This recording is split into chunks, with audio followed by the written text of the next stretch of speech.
Oi gente, sejam bem-vindos a mais um vídeo aqui do canal. Hoje é um vídeo um pouco diferente, eu vim falar de um dos meus filmes favoritos, que você já deve ter visto aí na capa, que é O Diabo Veste Prada. É um dos filmes mais icônicos da história das comédias românticas, um dos mais marcantes, sem dúvida, e um dos meus favoritos, se não o meu favorito. Por muito tempo ele foi o meu filme favorito, e assim, ainda tá no meu top 3. Então hoje a gente vai falar um pouquinho mais sobre esse filme e o porquê ele é tão icônico. Se você não por aqui, não deixa de curtir esse vídeo, se inscrever no canal, me ajuda pra caramba, então bora lá.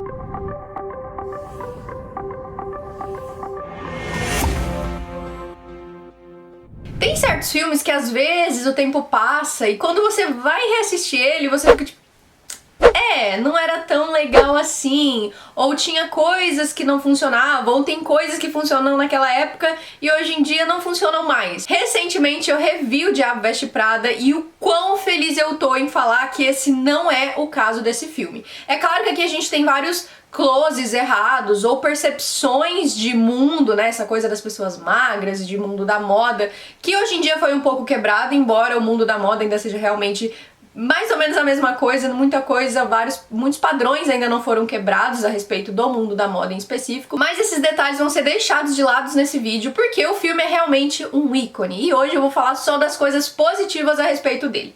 A gente pode começar falando sobre a história. Pra quem ainda não assistiu, meu Deus do céu, em que mundo você vive, vai assistir O Diabo Veste Prada. Mas pra recapitular a história, aqui a gente conhece a Andy. A Andy é uma escritora que ela mora em Nova York e o sonho dela é escrever pra uma grande revista, para um grande jornal e contar as histórias dela, falar sobre política, falar sobre as coisas que para ela são importantes. Então ela começa a procurar emprego assim que ela sai da faculdade e tal, e o emprego que ela encontra, porque ela está desempregada, ela vai fazer uma entrevista em um edifício, né? Até então é um edifício, é uma revista, ela não sabe muito bem o que ela tá indo fazer.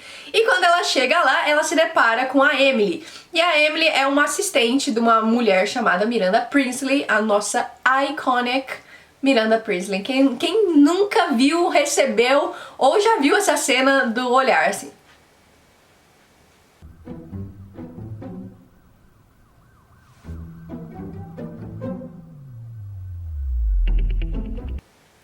Quantas vezes eu vou falar ícone ou icônico nesse vídeo? Vamos descobrir!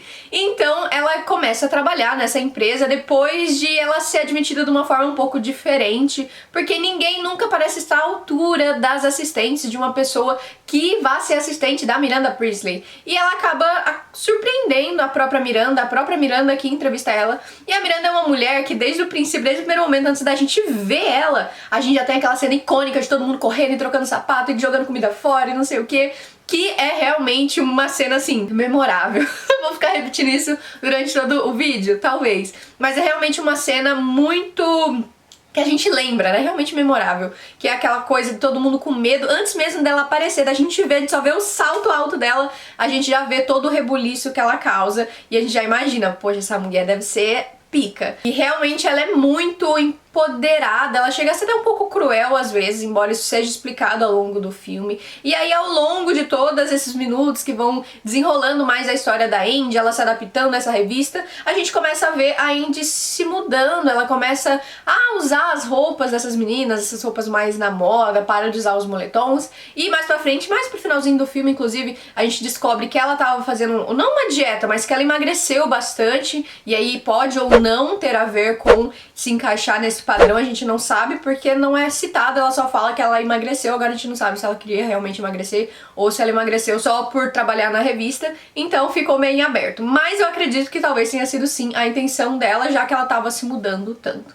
Eu acho que uma grande sacada do filme é o plot do final, que durante todo o filme a gente conhece a Emily. A Emily é um pouquinho insuportável, né? Ela é interpretada pela Emily Blunt, mesmo nome, né? Que é maravilhosa, a gente já conhece ela de vários outros trabalhos, como Um Lugar Silencioso, em que ela tá maravilhosa, entre muitos e muitos outros filmes, que ela acabou criando, assim, a carreira dela só subiu depois de O Diabo Veste Prada e recentemente, agora nessa época mais 2020, 2021, tá cada vez maior, em mais ascensão a carreira da Emily. Mas aqui a gente conhece ela como uma menina um pouco insuportável, um pouco fútil, e que ela só pensa realmente nessa coisa de magreza. Ela fala que ela fica sem comer, e ela, quando ela tá quase desmaiando, ela come um queijinho. Então ela é um pouco assim duvidosa, mas mais pro finalzinho do filme ela finalmente desenvolve ali uma amizade com a Andy, e mesmo assim a Andy, ela é uma mulher muito convicta das coisas que ela acredita. Então mesmo que ela vá mudando, ela continua sendo legal, sendo simpática, sendo aquela pessoa que ela é, embora a gente veja e seja visível que ela esteja mudando. Então a Emily sempre fala que o sonho dela é ir pra Paris, porque vai ter lá a Fashion Week, e ela vai com a Miranda, Quando a Andy começa a se sobressair, começa a ser melhor no trabalho dela, a Miranda já tá impressionada e diz pra Andy que ela vai pra Paris com ela, e que só vai precisar de uma das assistentes, e não da Emily. E ela fala, não, mas é o sonho da Emily, eu não vou fazer isso com ela. E a Miranda olha e fala, olha, é a sua decisão, se você não for comigo, você não precisa nem mais voltar. Ou seja, se você não for pra Paris, você pode se demitir. E aí a Andy acaba indo, ela se sente então pressionada, ela acha errado. A Emily até acaba sofrendo um acidente, né, por conta disso. Ela tá no trânsito ali, fazendo todo o trabalho mais pesado que antes era passado pra Andy. Quando a Andy começa a ficar mais desenvolta no trabalho, todo esse trabalho da segunda assistente se passa pra Emily. Então a gente vê que realmente a Andy tá indo muito bem, e a Andy vai pra Paris. Lá em Paris muita coisa acontece, ela já tinha terminado ali com o namorado dela, que ela morava junto. Ela foi solteira pra Paris, lá ela fica com aquele boyzinho meio lixo, a gente não sabe muito bem qual que é a dele, né? Ela acaba ficando com ele, e lá ela descobre que tá sendo armado uma espécie de golpe contra a Miranda, porque vão substituir a Miranda tá muito velha, entre aspas, pra fazer aquele trabalho que ela faz, pra ser a diretora da Runway.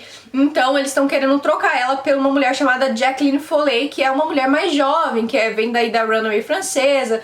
Então a Emily se vê ali desesperada pra contar isso pra Miranda, e aí ela faz várias coisas, bate na porta, interrompe reunião, a Miranda fica puta com ela. Então ela finalmente consegue falar pra Miranda, olha, eu descobri que vão te trocar e tal, e a Miranda faz pouco caso, e ela fica, mano, como assim? E tudo é resolvido, é descoberto, aliás, mais pra frente, um pouquinho mais na cena seguinte, num grande jantar que tá tendo, em que a gente vê que a Miranda já tinha armado um contragolpe. Ela fez com que outras pessoas... Ela fez a Jaqueline, que ia ficar no lugar dela, assinar com uma outra empresa, e no fim das contas ela vai continuar sendo a diretora da Runway. E ela começa a explicar isso pra Andy depois, fala que tá muito agradecida impressionada por ela tentar tanto contar isso pra ela, mesmo que ela pudesse ser demitida, né? Ela interrompeu reunião importante e tal. E que vê a Andy como ela mesma, mais jovem. E é aí que a gente tem a grande final, a grande decisão da Andy, que ela vê, ela fala, cara, não é isso que eu quero, né? Ela pensa, eu não quero me tornar igual a Miranda. Ela fala, eu não sou igual a você, eu não concordo, eu nunca faria o que você fez com o Nigel pra poder continuar sendo a diretora da Runway. Por quê? O que ela fez? Ela acabou decidindo passar a perna numa possível promoção que o Nigel ia ter. Ele ia acabar assinando com o Marc Jacobs, era um rolo ali, né, mais comercial, e o Nigel era amigo da Miranda. E ela fala assim, querida, mas você fez exatamente a mesma coisa com a Emily. Ela fala assim, não é a mesma coisa, eu ia perder meu emprego. E aí a Miranda, é a mesma coisa. Quer dizer, a Andy acabou aceitando, mesmo que custasse a amizade dela, ir pra Paris para não perder o emprego, e foi o que a Miranda fez. Ela acabou arriscando a amizade dela com o Nigel para manter o emprego dela. E quando a Andy finalmente percebe isso, ela fala, cara, tipo, ela pensa, né, a gente vê na cara dela, não é isso que eu quero pra mim. Então quando elas descem do carro, a Miranda sobe as escadas e a Andy vai embora e joga o celular, que tem aquele toque icônico. Miranda. Durante o filme inteiro ela joga numa fonte que tem ali e ela volta pra Nova York. No final do filme, se você já viu a versão, tinha um DVD. Então no DVD tinha a opção daquele áudio do diretor. Tem uma cena no final em que ela vai conversar com o Nate e ela tá usando aquela bota por cima da calça jeans. E aquilo, na época que lançou o filme, não era moda. E a gente tinha uma moça, que agora eu não vou lembrar o nome dela, que foi a pessoa responsável por todos os looks, né, as roupas, os sapatos e tudo do filme. E então ela fala assim, o diretor fala, ela foi tão impressionante que aqui em 2005 ela já estava prevendo uma tendência que viria, que é essa da bota em cima do jeans, que a gente sabe que realmente veio fortíssima. Em 2019 eu só ia pra escola com a bota por cima do jeans, que hoje em dia eu acho horrível, mas naquela época era super tendência. E se você voltar, é um ponto assim que eu tenho que bater nessa tecla. Todos os looks, todas as roupas que a gente tem no Diabo Veste Prada de todos os personagens ainda funcionam hoje em dia. São roupas assim atemporais, vamos por assim dizer, e que não se perdem ao longo dos anos. Quer dizer, a gente já tem aí mais de 16 anos desde a estreia do filme. E ainda assim você olha, em quais filmes você pode falar isso, que você vê os mesmos figurinos e hoje em dia funcionaria? Quase nenhum. As maquiagens continuam muito atuais também. Durante todo o filme, até quando a Indy vai pra Paris, quando a Indy tá trabalhando, quando ela se transforma, são momentos em que tem maquiagens mais marcantes e ainda assim todas elas funcionam. E eu usaria com certeza a maioria delas hoje em dia. Então eu acho incrível o quão tudo daquele filme, desde a história, da narrativa, como eu falei, tem alguns pontos ali politicamente incorretos, né, aquela coisa que hoje em dia já não é tão aceitada, gordofobia, essas coisas todas, mas fora este lado do filme, tudo nele ainda funciona. Se ele fosse lançado hoje, todas as roupas, os maquiagens, os cabelos, tudo ainda funcionaria, e eu acho isso sensacional, porque eu assisti esse filme quando lançou, eu assisti milhares de vezes ao longo dos anos e eu reassisti esse mês, e ainda assim esse filme funciona perfeitamente bem. Tem filmes que se perdem ao longo dos anos, que já não funcionam mais tão bem, que tem algumas histórias meio machistas ou que forçam demais e que hoje em dia a gente assistindo fala, ok, como aqueles filmes que tinham apostas antigamente, né, tipo, a menina apostava, embora a gente tenha After atualmente, que tem uma coisa parecida, mas ainda assim, esse tipo de filme que não funciona tão bem em 2021, mas você pegar um filme de 2005 e trazer pra 2021 que ainda funciona, eu acho isso sensacional. Como eu falei, esse filme tá repleto de cenas icônicas, eu separei algumas aqui pra gente comentar, porque são cenas incríveis. A primeira eu já falei, que é aquela cena de quando a Miranda olha assim de cima a baixo pra Andy. Que cena maravilhosa. O olhar dela, assim, já teve uma época que fizeram muitos memes, né, no Orkut, tipo, olhando assim, e aí aparecia várias coisas. Eu lembro que tinha vários olhando pra Crocs, assim, aparecia a cara da Miranda olhando pra Crocs. E é sensacional. Então, realmente é uma cena, assim, uma das mais marcantes do filme. Outra cena que eu amo, e talvez tenha muito a ver também com a trilha sonora, é aquela primeira cena do filme, quando você dá play, que é a Andy colocando a roupa de qualquer jeito, pega a primeira calcinha que vê pela frente,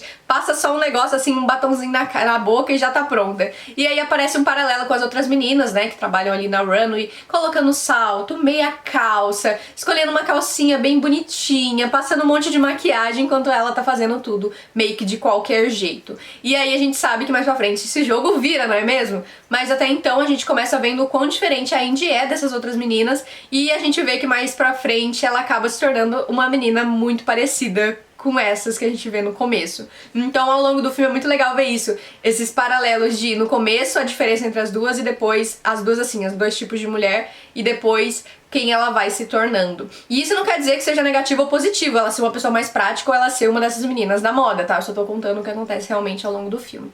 E aí a gente tem uma outra cena que eu acho que essa que essa bate de frente com essa da Miranda olhando assim, mas também é maravilhosa, que é a cena em que ela vai trocando os looks, né? Começa a tocar aquela música e ela fica ali trocando de passa uma porta, ela tá com outra roupa, aí vira assim, mudou o dia, ela já tá com outra roupa e aparece 367 mil looks e todos eles belíssimos, como eu disse, funcionam muito bem até hoje e assim, maravilhoso de verdade. Eu realmente fico apaixonada toda vez que eu vejo essas cenas porque são tão atemporais que é surreal, parece que, meu, é incrível como que funcionou em 2005, mais de 15 anos atrás, e hoje em dia é tão bom quanto, sabe? E por último, uma cena que eu já citei aqui, que é quando a Andy chega no escritório e aí tá todo mundo, meu Deus, a Miranda vai chegar um pouco mais cedo e começa a arrumar revista e coloca café pra ela e todo mundo coloca salto alto e prende o cabelo e fica todo mundo desesperado porque a Miranda tá chegando. Acho que essas são as cenas, assim, mais icônicas do filme, embora tenham outras, são as 4 que mais me chamam a atenção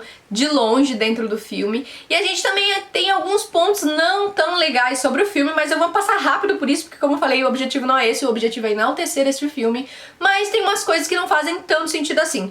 Por exemplo, nesse comecinho mesmo, quando a Miranda chega lá na runway, ela vai entrar no elevador. Ok, ela pode ser a pessoa mais, meu Deus do céu, influente, braba, nervosa, eu posso demitir quem eu quiser. Mas tem uma mina entrando no elevador, e aí quando ela vê a Miranda, ela sai de dentro do elevador, vira pra Miranda e fala: ai, desculpe, Miranda, pra ela subir no elevador sozinha. Então assim, tem umas coisas que são um pouquinho forçadas demais. Tem coisas, por exemplo, ela virar a cabeça, a pessoa vai desfazer a coleção inteira, sendo que ela é uma editora de revista e tem, tipo, todo um desfile por trás. Essa parte dela, tipo, fazer um sinal com a cabeça e tal, faz até um sentido pra gente entender a influência que ela tem dentro do mercado. Mas essa coisa do elevador, assim, não tem...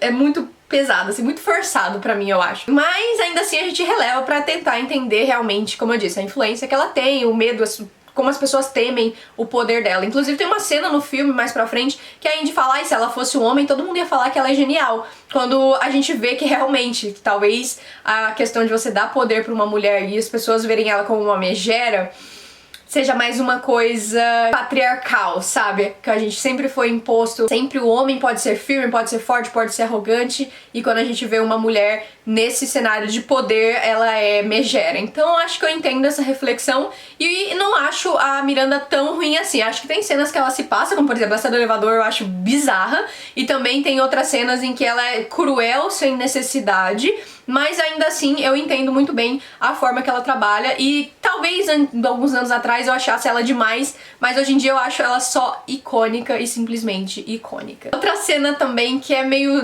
aleatória assim, ela quase demitia a Andy por ela não conseguir um avião, um jato em meio a uma tempestade. Então assim, tem umas coisas que são meio exageradas, eu acho essa cena também do avião um pouquinho exagerada, mas como eu falei, tudo tá dentro do que o filme se propõe, então a gente entende e engole, digamos assim. Mas são umas coisas um pouquinho demais, mas como a gente tem que lembrar que é uma comédia, então tá dentro ali do, como eu falei, do que o filme se propõe e faz sentido. Não tem como deixar de comentar o quanto, eu acho que eu já falei isso um pouco ao longo do vídeo, mas eu preciso ressaltar: os figurinos são belíssimos e lindos. Eu falei que tudo funciona até hoje, mas assim, tem Prada, tem Chanel, tem Marc Jacobs, tem muita marca, assim, sensacional dentro do filme. E, meu, é tudo tão lindo, é tudo tão... É um mundo, assim, sei lá, que tá tão fora do nosso alcance, uma coisa assim tão surreal de se assistir, de se ver, que você fica encantada dentro do filme. Então eu acho que isso realmente é um ponto a se exaltar, o quão cuidadoso é cada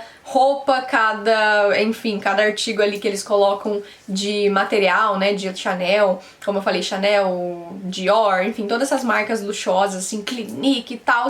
Então eu acho muito legal esse cuidado e esse profissionalismo em realmente usar essas marcas pra fazer esse filme. Eu acho que é por isso que esse filme é tão, além de atemporal, icônico e tão bem feito e tão endeusado, porque realmente é um ótimo filme, muito bem feito em todos esses sentidos que eu falei aqui.